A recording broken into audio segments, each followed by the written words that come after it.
Hello there and welcome to Lord of the Rings Realms in Exile.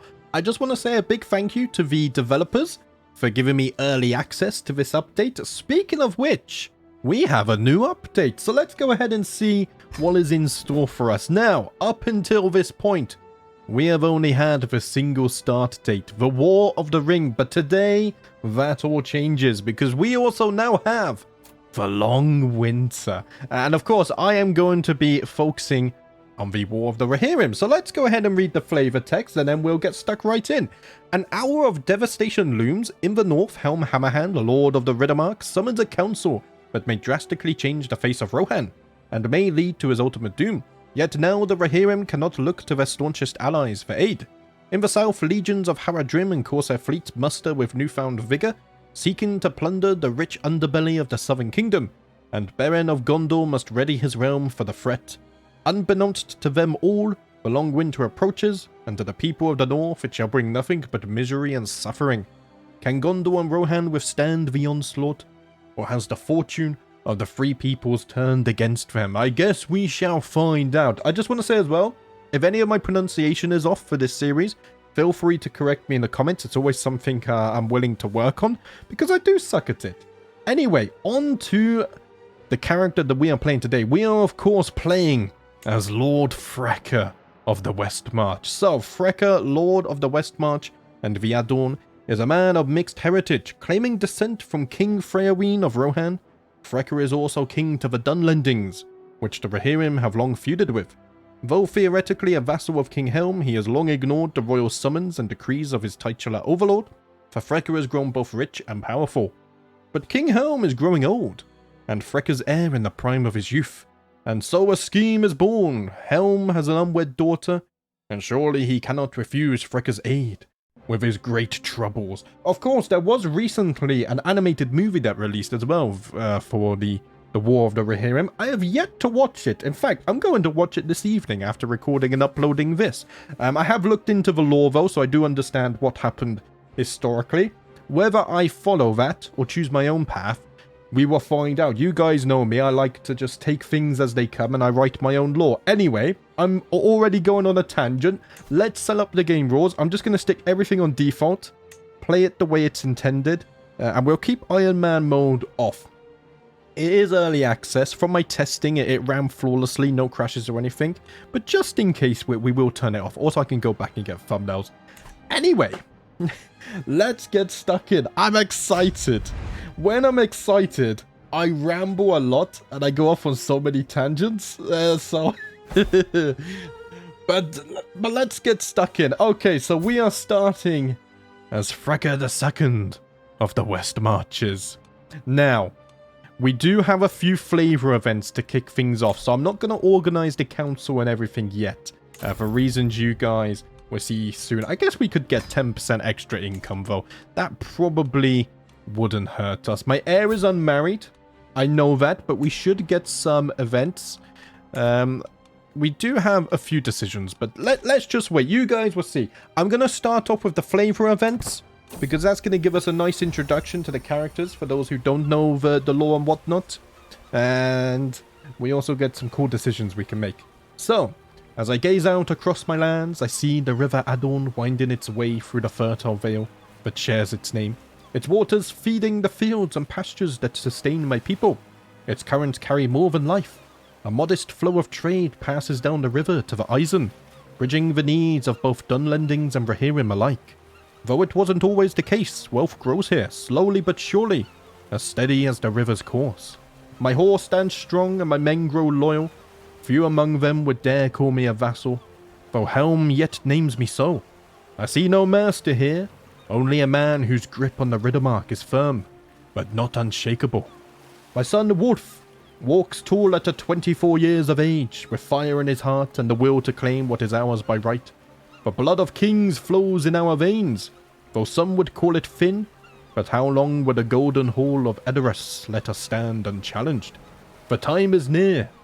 I can feel it. The time will come to test my mettle. I think King Helm's great-grandfather or great-great-grandfather is the king that we are descended from. So the blood is thin, but it's there nonetheless. We have the blood of nobles in our veins, and with it a claim to all of the Riddermark. So we have been summoned by the king. Not for the first time, a messenger from Edoras stands before me, bearing news once more of the king's council. A chance for King Helm of the Riddermark to gather his lords and to play at being the mighty master he deems himself. Yet, I am no mere vassal to be summoned like a hound. He may not choose to believe it, but in my blood flows the blood of King Fréawine, and my hold on the lands of the Adon grows ever stronger. But long has Helm strewed over my past refusals, and his wrath is no small thing, even for one such as I. Another refusal may push him to at last act. If I am to go, I need to not go humbly. Perhaps the time has come to show off my strength, of my position, and secure the succession of Wulf, my one and only son. So I could travel with a host to show strength. Wulf and Targ, my marshal and my vassal, my champion will travel with me. We gain prestige. We lose stress because we are arrogant and ambitious, but King Helm will likely look less favorably upon us. Of course, this is the historical choice. I could go humbly and show submission. Ugh. Why would I bow to King Helm? No. Or I can simply refuse the summons, but then we get locked out of all future narrative content. I really appreciate that they put this in the tooltip actually, so we're not going to be picking that. Before I pick this one, I just want to double check. So King Fréawine here. Let's see. If I go to the dynasty tree, we should be able to go back far enough. So we've got father, grandfather, great-grandfather. It's his great-great-grandfather. I thought so. Right. Let us travel with a host and show our strength to King Helm. Oh, and there we go. We're already getting off on a journey. Man, I love these narrative quests in Realms in Exile. They're truly amazing. I love them. So, all packed and proper, we have finally come to the point where we can start our journey from Emin Adon to our next destination at Kingstead. As we depart from the holding and our mounts start treading new ground, I am certain we will return soon and in one piece. Let us hope so. I cannot wait. I only just realized how ironic that text is. It's quite funny, actually. After we traveled together for a while, I have noticed there's just something about Wulf. One time I saw him shoot a bird out of the sky whilst traveling, like it was the easiest thing. Today, he and a couple of others ran out to hunt food for the rest of us, coming back successful. With popularity, the amount of people flocking around him, I can't help but want to try my hand at it myself. Wulf, why don't you teach me how to shoot a bow, my son? We can hunt together. Maybe we could hunt a king. Oh, I can't do it. Unfortunately, I was unable to do this. Right, so what's happening? So King Helm now has limited crown authority. I failed to learn to hunt. And King Helm is also trying to convert the faith of my lands, which is interesting because I am Rohirrim. Well, I guess my lands over here are not. Let's see, that's Rohirrim. So is this. But this is not. Okay. All this. I think that's these ones he's trying to convert. Right. Sunfurf is in charge of our food supplies and sheepishly revealed our provisions are now all but useless, having been poorly stored. Patches of mold cover the bread and produce, and we have quickly used up our remaining dried food. The party grows hungry as dusk begins to fall. Ooh, we could already die. No. Let's see. Yeah, the locals around here must have something that we can eat. Wulf has become wounded? Oh man, okay. This is probably the point where I should get a personal physician. Sale's not very good, but I mean, I guess he'll be better than nothing. Let's keep you on regular duties for now as well. Yeah, let's go ahead and do that. Wulf, go see the physician. Damn it, I can't have you wounded already. We haven't even made it to the capital yet. What is this? Also, I'm going to go 4 times speed. I just realized I'm still on 3 times speed. While passing for the plains of Fugolden, my caravan master Sunfurf is moments away from disturbing a hidden burrow of vipers, but is warned just in time by my son Wulf. Sunfurf, you need to be more careful. Wulf admonishes concern, evident in his voice. Sunfurf offers a sheepish, grateful smile return. Thank you, Wulf. I owe you one. Quick thinking there, Wulf. quick thinking indeed. I am arrogant, though. So Wulf and Sunfrith, sorry, have become friends. And Wulf has a strong hook, sure. But we must make haste. Come on, guys. The journey is a long and arduous one. But we have finally arrived in Edoras. And now there is a proposal. The climb to Meduseld is steep, but my men and I ascend with purpose. As we step into the golden hall, light from the torches dances upon the tapestries of kings long past. And I fix my eyes only on Helm, seated high and grim, his council falls silent at our intrusion. King Helm, I call, my voice ringing out. I see you hold your councils without me, strange, for a lord of my standing to be excluded when you went to such lengths to call me here. I smirk, letting the insult linger before continuing. But perhaps this is not the only poor judgment you have shown of late. I step forward, my son Wulf standing at my side. They say you would sell your daughter Hèra to a Gondorian noble, and against her wishes no less. Is this how you protect your own? By making us vassals to Gondor's whims? I gesture grandly, spreading my arms. I offer you a better path. Let her marry my son Wulf. Let us heal the divisions in our land and forge a bond of strength. Or are you too proud to see sense? Well, what say you, King Helm? Oh, I await the king's reply. And we have reached breaking point.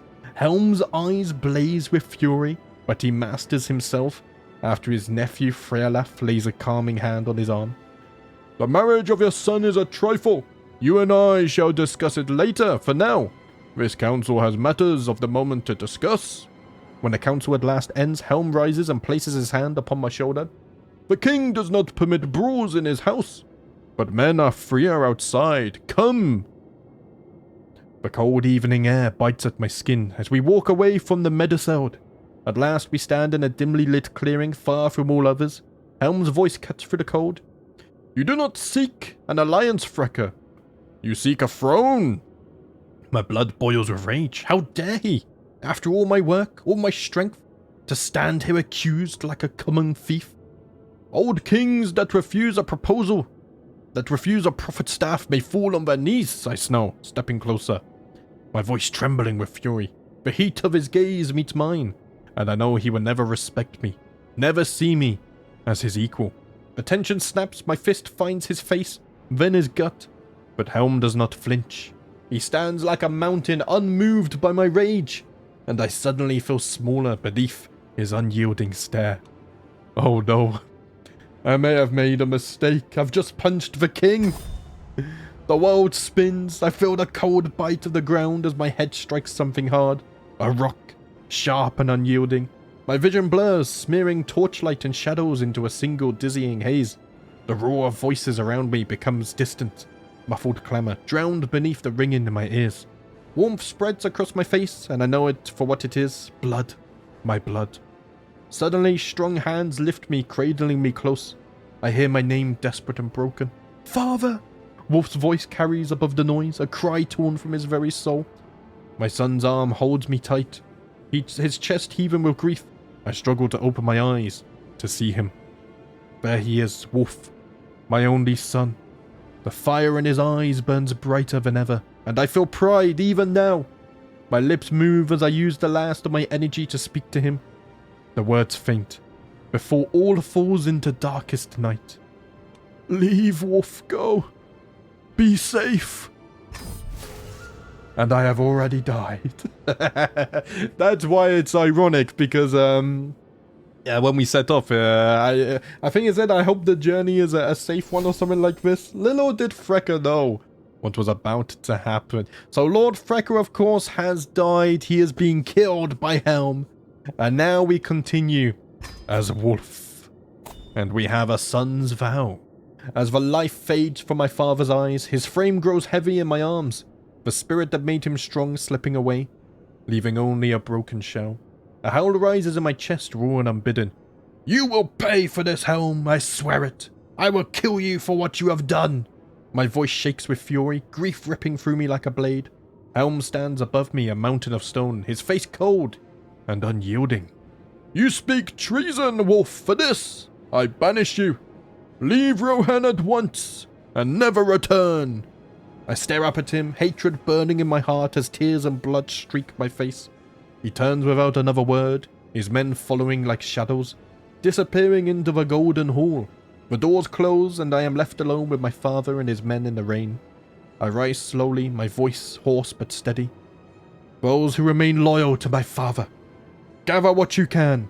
We make for the Dunland to seek refuge with my uncle Kereth. This will not be the last time we will set foot in Edoras. I swear, Helm, one day you will fall, and I will see it done. So you could say this is where the playthrough truly begins. So King Helm of the Riddermark takes all of my titles, and I now retreat to the Dunland and take refuge with my uncle. Of course, we do get claims on the Kingdom of the Riddermark as well, which we will try our best to retake. But if I click on this, I think... Okay, we still have one more event or two. But now we have left and we are up here. I am now under my uncle with just this one tiny county. So a week has passed since my father's blood stained the earth of Meduseld. We fled swiftly from Rohan, my mother, my father's loyal companion Targ, and I finding refuge in the halls of my uncle Kereth of Dunferin. Kereth has welcomed us with open arms, his hospitality warm as the fires that burn in his great hall. Kereth mourned with me, sharing in my grief, but his words carry weight. Rohan took much from us, now is the time to reclaim what is ours. He has given me refuge here in Dunland, a modest hold from which to gather my strength. Yet, the whispers from Rohan sting like salt on a wound. Hammerhand, they call him now. The fools look up to him with awe. My fists clench as the fire in my heart burns hotter. I will see the day when their whispers turn to silence, and Helm Hammerhand falls from his throne. Let the Riddermark tremble. I will not rest until it is mine. And we get an army of 200 men to help us on our journey. Right. So now is kind of the start of the playthrough. So we are playing as Wulf. We are wounded, which is a little bit of an annoying start, but it is what it is. So we are vengeful, sorry. Wulf is slow to forget a slight or someone who does him wrong. Helm will pay. We are ambitious. Wulf knows what he wants, and he is not afraid to try and get it. And we are also stubborn. Wulf does not back down from anything. So we are a tough soldier, a hunter, reckless, and at the moment we are wounded. We have good martial stats, so and prowess. So of course I am going to be focusing on the martial tree, and I'm going to lead my armies against Rohan. So the gallant tree is the one I want. Do I want control growth, strategy focus, or chivalry? The control growth might actually be really useful early on, but getting the +5 advantage from chivalry is also very useful. And the prowess and attraction opinion. Let's go for chivalry focus just to start things off. Now, I need to... We have a lot of men-at-arms, don't we? Wow, I have 500 Dunlending axe hunters. I can just about pay for this army, which is lucky. We have 20 mangonels, so we have some siege equipment, 200 light footmen, and then also 100 Dunlending huskers as well. So these are heavy infantry. Ah, these are skirmishers, right. Okay, and then we got Frekka's men. We have another 200 Dunlending huskers here as well. Lovely stuff. Which are the strongest? These are... They're not as big in number, but we'll get more of them. Let's just station them for now, so they get even more stats. Lovely stuff. And I will read through the culture and faith, just not yet, because... Look at all the decisions we have here. So we have our major decisions here. We can found the High Kingdom of the Utri Dunhain. For this, we need the Dunland, the Riddermark, and Isengard. That's going to be a long-term goal. We can also affirm our descent from Fréawine. For this, I do need the Riddermark, though. But these are the important ones we're going to do now. So, we have the War for Rohan. I can invade Rohan. Well, I do need to unite for Dunland first. I can secure the allegiance of the Martial Throne. So, Martial Fawn is... Sorry, not Throne. Martial Fawn holds the world. That could be a very good ally for us. We'll read through all this flavor text soon. I just want to go over them first. We also have uniting the Dunlendings. So I can unite them here. I need to have the Dunland, of course. And then have everyone like me as well. I also have a question of faith. I can change my faith to make it easier to unite them. That might be something I consider. And then we also need to find ourselves a match. Which... I think first, why not secure the allegiance of the Marshal Fawn? It would be very nice to have a Lord of Rohan on our side. That would make the war much easier, because not only do we gain an ally, but Helm loses one as well. So, among the scattered Lords of Rohan, few watch the shifting tides of power as closely as Fawn of the Wold. A Marshal of the Northern Frontier, he is a man of quiet ambition and sharp cunning. His lands rugged and far from the king's gaze. While his strength is modest, Fawn harbours little love for Helm, and has much to gain should the Redamark fall. Fawn is an opportunist at heart. Should I declare war on Rohan and show the upper hand, he may well defect to my side without further incentive. Yet, I could secure his loyalty now by promising him greater power under my rule, and forging a bond through marriage to his family. Leofrin, his daughter, is renowned for her beauty. Marrying her would not only win me Fawn's support, but also strengthen my claim to the throne. A Rohirrim bride would quiet doubts among the Lords of the Mark, lending my rule the legitimacy of the old bloodlines I seek to reclaim. This could be a very tactical thing. However, if you look down here, there's also a lot more marriages we need to consider. So we'll go through all of them. His daughter, though, so Leofrin, I mean, she is beautiful. Well, indeed. So it would be a good match. And of course, Fawn himself, he has 1,200 men, 200 light footmen, also some horse archers, which have very nice stats. That could be useful. I think if we go to Helm, his army is huge. Oh man, you're allied to the Westfold, of course. We're gonna need to build up. Right, so let's go ahead and click on this. So I will attempt to negotiate a secret alliance with Fawn. As part of these negotiations, you may seek to marry his daughter Leofrin. Wait, before I do this then, so I can seek to strengthen position in the Dunland. Because I think all of these also come with a marriage. So here, if successful, I get given control of Isengard and Brina's hand in marriage. So Brina is your sister, and you have 1,100 men. Doesn't have any trait, but it would secure us an army, which would be useful. We also have the alliance with Saralane to consider. So this, I think these guys are up here. They have a very big army. This would be incredibly useful, and I will be giving your daughter's hand in marriage. So that would be probably Gwyn here. Oh yeah, you can see in the artwork. The artwork is so bloody good. I love it. It's amazing. So I could get a marriage with you, or we can get an alliance with the Eredrim. So I get an alliance with you. You're down here, just in the south. And I get a marriage with your daughter, who is quick and hale. Oh man. Or I could wait out for Hèra, my childhood love. Oh man. I'm thinking out of all of these, maybe if we want the strongest army, an alliance with Saralane could be good. So let's try and get an alliance with Fawn, but I don't want to marry his daughter. We'll see if it's possible. Our interests align? How could he say no?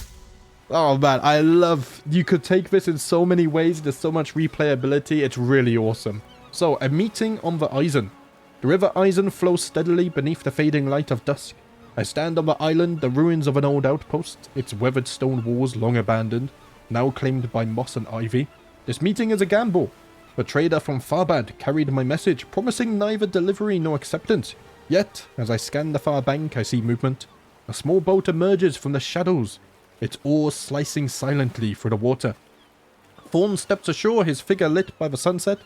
For a moment, neither of us speaks, but Eisen's murmur filling the silence. "Wulf," he says at last, his voice low but firm. "You've got nerve, I grant you that. To call me here. to this place? I smirk faintly. And yet, it seems you thought it worth answering, for here you are, Marshal, so far from the wold. For a moment we study each other, the weight of unspoken words heavy between us. On this forgotten island my future may be forged or broken. Let us speak plainly, Marshal. We have much to discuss. I intend to take the throne of Rohan. Helm and the House of Earl will pay for what they have done to my family, and I will see justice for my father's blood. When the time comes, I will march with fire and steel. I pause, letting my words settle. I am gathering support from outside the Riddermark, those who see the cracks in Helm's reign and are bold enough to exploit them. When the time comes, I need to know if I can count on your support. Vaughn doesn't answer immediately. Instead, he steps closer, tilting his head, his eyes narrowing. You speak boldly, Wulf, he says slowly, but boldness alone doesn't win wars. He paces, his tones measured but sharp. I hold the wold, the northern gateway to the mark. When war comes, my loyalty, or lack of it, will shift the tide.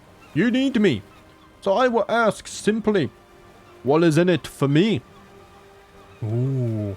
So, if I give him my terms now, there's only a 24% chance that he joins the war on my side. Let's see. I'm sure I can sweeten the deal. So now we have a ton of decisions. I like this. It's like a proper negotiation. This is awesome. So Thorn is no fool and he won't risk his neck without reason. If I am to win his loyalty, I must make it worth his while, land, power, or promises of greater things. What I offer now could make or break this deal. So I could wed Leofwin. However, I want to see if I can get away with not marrying her, because we need more alliances. We need men. We need men. So let's see. I could wed Leofwin, take her as my future queen. I could wed her, but this would be matrilineal. So let's see. All of the Wold and Eastamnet could be yours to rule. Eastamnet is over in the east, so he would become very powerful from that. I will promise him this. I will promise him. So that shakes it up to 44%. So we're going to have to give him more. I could grant you many liberties, a vassal in name, but free in practice. So I promise to modify his contract to exempt him from paying vassal taxes and providing any levies after becoming king of the Riddermark.